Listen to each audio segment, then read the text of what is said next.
Unang Samuel, unang kabanata.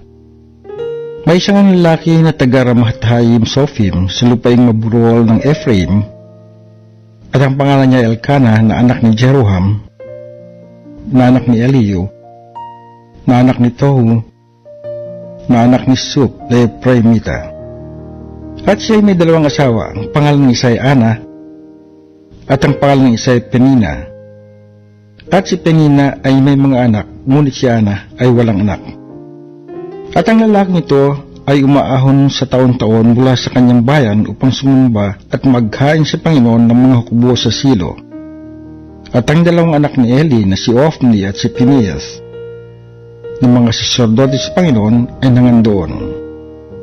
At pagka dumarating ang araw na si Elkanah ay naghahain, ay kanyang binibigyan ng mga bahagi si Penina na kanyang asawa, at ang lahat ng kanyang mga anak na lalaki at babae.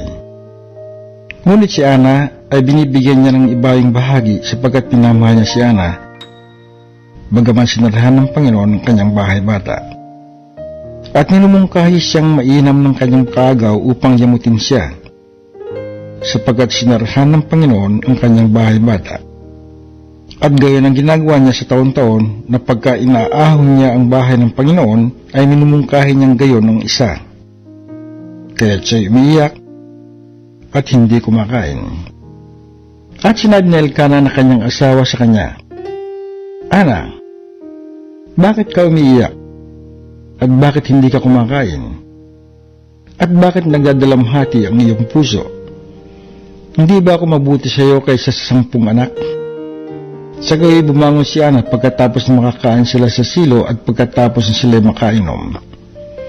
Ngayon si Eli na saserdote ay nakaupo sa upuan niya sa siping ng haligi ng pintuan ng templo ng Panginoon. At siya ay nanalangin sa Panginoon ng buong paghihinagpis ng kaluluwa at tumangis na mainam.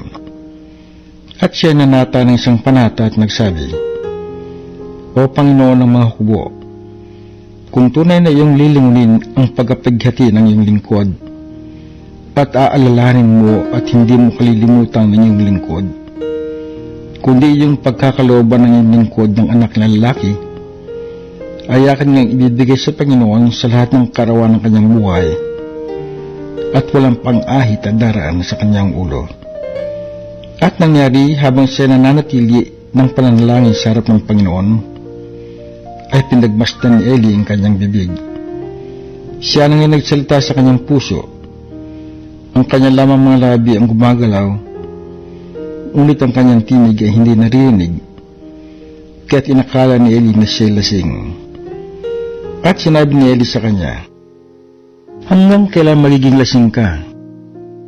Ihiwalay mo yung alak sa iyo. At sumagot si Ana at nagsabi, Hindi, Panginoon ko. Ako isang babae na may diwang mapanglaw. Hindi ako nakainom ng alak o inuming nakalalasing, kundi aking inihayag ang aking kaluluwa sa harap ng Panginoon. Huwag mong ibilang na babaeng hamak ang iyong lingkod, sapagkat sa kasagaran ng aking daing at ng aking pagkaduwahagi, ay nagsalita ako hanggang ngayon. Nang magkagayoy, sumagot si Eli at nagsabi, Yumaon kang payapa, at ipagkaloob nawa sa iyo ng Diyos ng Israel ang iyong hiling na hinihingi mo sa Kanya. At sinabi niya, Makasumpong nawa ang iyong lingkod ng biyaya sa iyong paningin. Sa gayon nagpatuloy ng kanyang lakad ang babae at kumain, at kanyang mukay hindi na malumbay. At sila'y bumangon maaga ng kinamagahan at sumamba sa Panginoon, at bumalik at umuwi sa kanilang bahay sa Ramatha. At nakilala ni Elkanah si Ana na kanyang asawa, at inaalaala siya ng Panginoon. At nangyari nang sumapit ang panahon na si Ana ay naglihi at nanganak ng isang lalaki, at tinawag ang pangalan niya na Samuel. Na sinasabi, sapagkat aking hiningi siya sa Panginoon. At ang lalaking si Elkanah at ang buong sambahayan niya ay nagsiahon upang maghandog sa Panginoon ng hain sa taon-taon at ganapin ang kanyang panata. Ngunit si Ana ay hindi umahon, sapagkat sinabi niya sa kanyang asawa, Hindi ako aahon hanggang sa ang bata'y mahiwalay sa suso, at kung magkagayay aking dadalhin siya upang siya ipakita sa harap ng Panginoon at tumahan doon magpakailanman. At sinabi ni Elkanah na kanyang asawa sa kanya, gawin mo ang inakala mong mabuti. Maghintay ka hanggang sa maihiwalay mo siya sa suso. Pagtibayin lamang ng Panginoon ang kanyang salita. Sa gayon naghintay ang babae at pinasuso ang kanyang anak hanggang sa naihiwalay niya sa suso. At nang kanyang maihiwalay na sa suso, ay kanyang iniahon na may dala na siyang 3 guyang lalaki at 1 epang harina at 1 sisidlang balat ng alak, at dinala niya sa bahay ng Panginoon sa Silo, at ang anak ay sanggol. At kanilang pinatay ang guyang lalaki at dinala ang bata kay Eli. At sinabi niya, O Panginoon ko, alang-alay sa buhay ng iyong kaluluwa, Panginoon ko, ako ang babaeng tumayo sa siping mo rito na nanalangin sa Panginoon. Dahil sa batang ito ako nanalangin, at pinagkaloob sa akin ng Panginoon ang aking hiling na aking hiningi sa Kanya. Kaya't aking ipinagkakaloob naman sa Panginoon habang siya ay nabubuhay, ay ipinagkakaloob ko siya sa Panginoon. At siya ay sumamba sa Panginoon doon.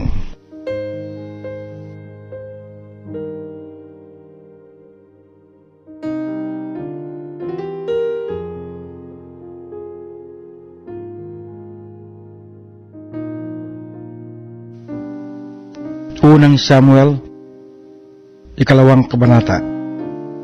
At si Ana ay nanalangin at nagsabi, nagagalak ang aking puso sa Panginoon, ang aking sungay ay pinlaki ng Panginoon.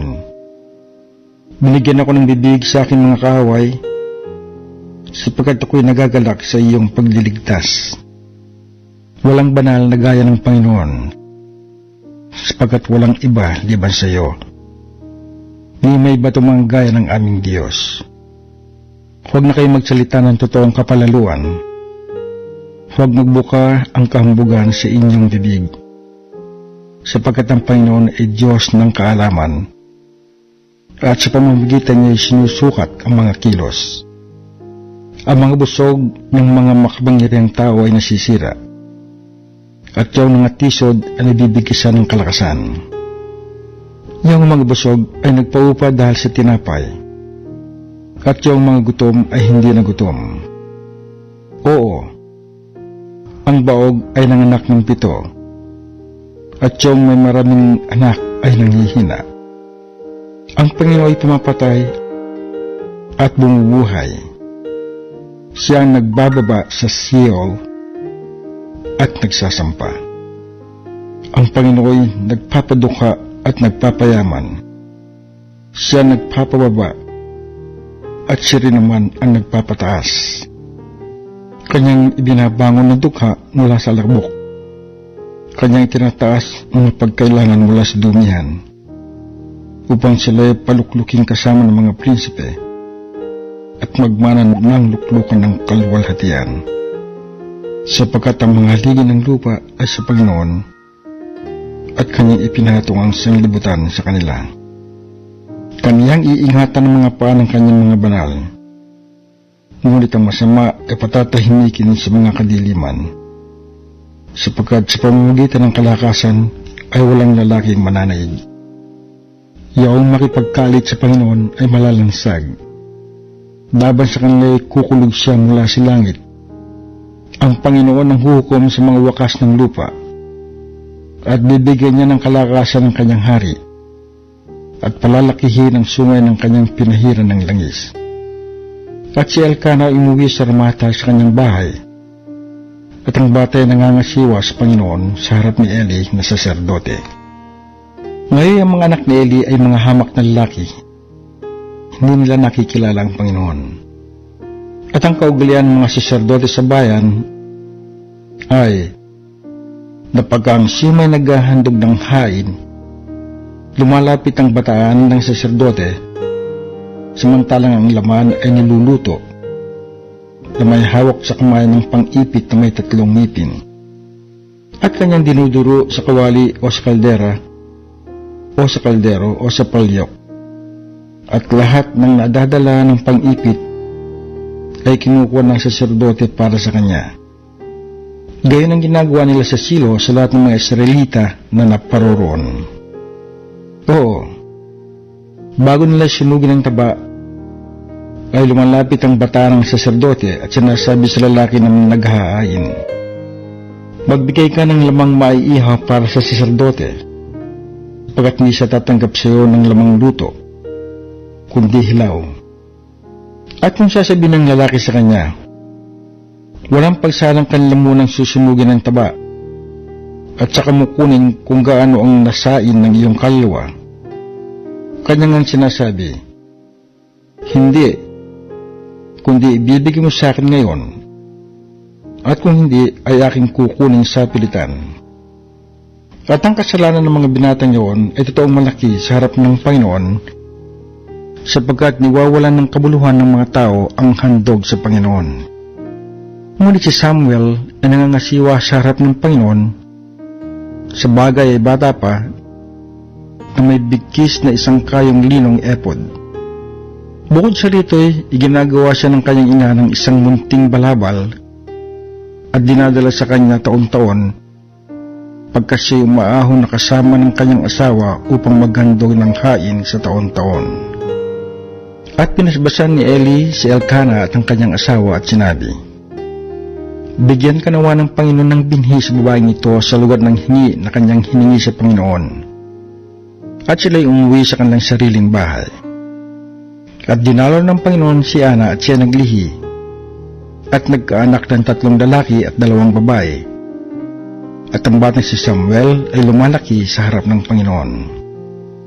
Si Eli nga ay totoong matanda na, at kanya nababalitaan ang lahat ng ginagawa ng kanyang mga anak sa buong Israel, at kung paano sila ay sumisiping sa mga babae na naglilingkod sa pintuan ng tabernakulo ng kapisanan. At sinabi niya sa kanila, "Bakit ginagawa ninyo ang mga ganyang bagay? Sapagkat aking nababalitaan sa buong bahay ito ang inyong mga masamang kilos. Huwag mga anak ko, sapagkat hindi mabuting balita ang aking naririnig. Inyong pinasasalangsang ang bayan ng Panginoon. Kung ang isang tao ay magkasala laban sa iba, ay hahatulin siya ng Diyos. Ngunit kung ang isang tao ay magkasala laban sa Panginoon, sino ang mamamagitan sa kanya? Gayong may hindi nila dinidig ang tinig ng kanilang ama, sapagkat inakalang patayin sila ng Panginoon." At ang bata si Samuel ay lumalaki at kinalulugdan ng Panginoon at ng mga tao rin naman. At naparoon ng isang lalaki ng Diyos kay Eli at sinabi sa kanya, "Ganito ang sabi ng Panginoon, napakita ba ako ng hayag sa sambahayan ng iyong ama nang sila nasa Ehipto sa pagkakaalipin sa sambahayan ni Faraon? At pinili ko ba siya sa lahat ng mga lipi ng Israel upang maging saserdote ko, upang maghandog sa aking dambana, upang magsunog ng kamanyan, at upang magsuot ng epod sa harap ko? At ibinigay ko ba sa sambahayan ng iyong ama ang lahat ng mga handog ng mga anak ng Israel na pinarahan sa apoy? Bakit nga kayo'y tumututol sa aking hain at sa aking handog, na aking niutos sa aking tahanan, at iyong pinararangalan ng iyong mga anak ng higit kay sa akin, upang kayo magpakataba sa mga pinakamainam sa lahat ng mga handog ng Israel na aking bayan? Kaya't sinasabi ng Panginoon ng Diyos ng Israel, aking sinabi nga na ang iyong sambahayan at ang sambahayan ng iyong ama ay lalakad sa harap ko magpakailanman. Ngunit sinasabi ngayon ng Panginoon, malayo sa akin, sapagkat yung mga nagpaparangal sa akin ay aking pararangalin, at yung mga humahamak sa akin ay mawawalan ng kabuluhan. Narito, ang mga araw ay dumarating na aking ihihiwalay ang iyong bisig at ang bisig ng sambahayan ng iyong ama, upang huwag magkaroon ng matanda sa iyong sambahayan, at iyong mamasdan ng kadalamhatian sa aking tahanan, sa buong kayamanan na ibibigay ng Diyos sa Israel, at mawawalan ng matanda sa iyong sambahayan magpakailanman. At ang lalaking iyo na hindi ko ihihiwalay sa aking dambana ay magiging upang lumusin ang iyong mga mata at papanglawin ang iyong puso. At ang madlang mararagdag sa iyong sambahayan ay mamamatay sa kanilang kabataan. At ito ang magiging tanda sa iyo na darating sa iyong dalawang anak, kay Hophni at kay Phinehas. Sa isang araw, sila'y kapwa mamamatay. At ako'y magbabangon para sa akin ng isang tapat na saserdote, nagagawa ng ayon sa aking puso at nasa aking pag-iisip. At ipagtatayo ko siya ng panatag na simbahan at siya lalakad sa harap ng aking pinahiran ng langis magpakailanman. At mangyayari na bawat isa na naiwan sa iyong sambahayan ay paroroon at yuyukod sa kanya dahil sa isang putol na pilak at sa isang putol na tinapay at magsasabi, sinasamo ko sa iyong ilagay mo ko sa isa sa mga katungkulang pagkasaserdote upang makakain ako ng isang subong tinapay.